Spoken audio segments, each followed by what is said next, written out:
बाबा धवळेश्वर महाप्रभु कैलासपति उमापति शिवशंकर महाप्रभु धवळेश्वराय नमः। दीपं यदि परं ब्रह्म दीपं यदि जनार्दनः दीपहरतु मे पापो पूजा दीप नमस्तुते। बाबा धवळेश्वर महाप्रभु संसार सुखी रखंतु। आज शुभ मंगलवार समस्त श्रद्धालु भक्त मानकर मंगल करंतु। समस्त श्रद्धालु भक्त मानक आश्रीपद करंतु। मनस्कामना पूर्ण करंतु। कर्म क्षेत्रोन्नति करंतु। ग्रहरिष्टमान खंडन करंतु। जगतर मंगल करंतु। विश्वर कल्याण करंतु। आपणकर नाम प्रकाश करंतु।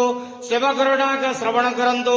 समस्त गुआवसा भक्त मानकर मनस्कामना पूर्ण करंतु। बाबा धवळेश्वराय नमो नमः। संसार सुखी रखंतु आनंद गेवार हरि बोलो। आज शुभ मंगलवार समस्त श्रद्धालु भक्त मानकर मंगल करंतु आनंद गेवार हरि बोलो।